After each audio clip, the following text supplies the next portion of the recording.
ناسر کەنعانی وتەبێژی وەزارەتی دەرەوەی کۆماری ئیسلامی ئێران لە پرێس کۆنفرانسی هەفتانەی خۆیدا ڕایگەیاند لە سەردانەکەی دکتۆر لەتیف ڕەشید بۆ تاران دانوستانی باش لە نێوان ئێران و عێراق کراوە.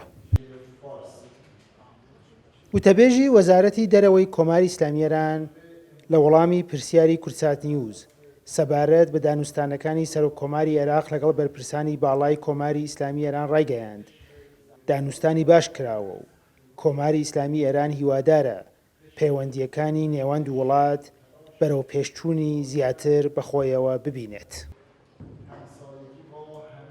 سفر جناب آقای رئیس جمهور عراق به تهران هم در چهارچوب سەردانەکەی جەنابی سەرۆک کۆماری عێراق بۆ تاران لە چوارچێوەی بەردەوامبوونی هاوبیری و بیرروڕاگۆڕینەوەی ئاسی باڵای دوو وڵات و بەپێی بانگەشتی فەرمی سەرۆککۆماری ئێران بووە. بابەتی جیاجامە لەگەڵ عێراق هەیە کە بابەتی دوولایەنە و ناوچەیی و جیهانی لەخۆ دەگرێت. دانوستانی باش لە نێوان دوو سەرۆکدا ڕوویدا و هیواداریشین لە پرسی سنوورەکان و ئاسایشی سنوورەکان بتوانین هاوکاری زیاترمان هەبێت. منطقه‌ای و هم در حوزه بین المللی ناسر کەنعانی سەبارەت بە ئەگەری چالاککردنی سیستەمی ئسنەپبەک و شکستی هەمیشەیی دانوستانی ئەتۆمی ڕایگەیاند وڵاتەکەی ئامادەی دانوستانە بەڵام دەرگای دانوستان بۆ هەمیشە کراوە نابێت.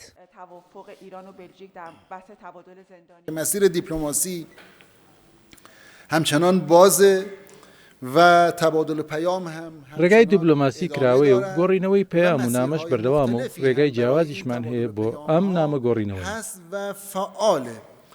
یک بار دیگه هم تأکید میکنم که جمهوری دووبارە دەڵێم کۆماری ئیسلامی ئێران بە لە بەرچاوگرتنی هێڵە سوورەکانی ئامادەی گەیشتن بە ڕێکەوتنە بەڵام هەروەها وەزیری دەرەوە بتوێتی دەرگای دانوستان بۆ هەمیشە کراوە نابێت. محترم هم مورد اشاره قرار دادن مسیر مذاکره هم برای همیشه باز نخواهد بود. وتەبێژی وەزارەتی دەرەوەی ئێران لەسەر قەیرانی پەیوەندیەکان لەگەڵ ئەمریکا و هەواڵی دەست بەسەرداگرتنی کەشتیە ڕایگەیاند هەر هەڕەشەیەک دژی کۆماری ئیسلامی ئێران بە توندی وەڵامە درێتەوە.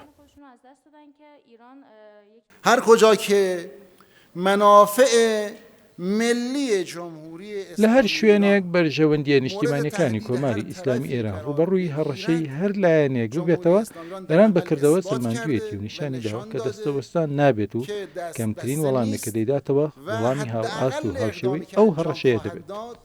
اقدام متقابل و متناسب با همون اقدام هست. وتەبێژی وەزارەتی دەرەوەی کۆماری ئیسلامی ئێران ئەڵێت وڵاتەکەی ئامادەی دانوستان و ڕێکەوتنە لەسەر هەر بابەتێک لە هەمان کاتدا ئەڵێت ئەگەر بێت و لایەن یان وڵاتێک بەرژەوەندی کۆماری ئیسلامی ئێران بخاتە مەترسیەوە وڵاتەکەی بە هەمان شێوە وەڵامی بۆ ئەبێت. بەڵام پرسیاری گرنگی لای چاودێران و خەڵکی ئێرانیش ئێستا ئەوەیە ئایا ئەو ڕێکەوتنەی نێوان ئێران و سعودیە ئەتوانێت لەگەڵ وڵاتانی تر و لە بابەتەکانی تریشدا دووپات بێتەوە. ساما سلێمانی، کورتسات نیوز، تاران.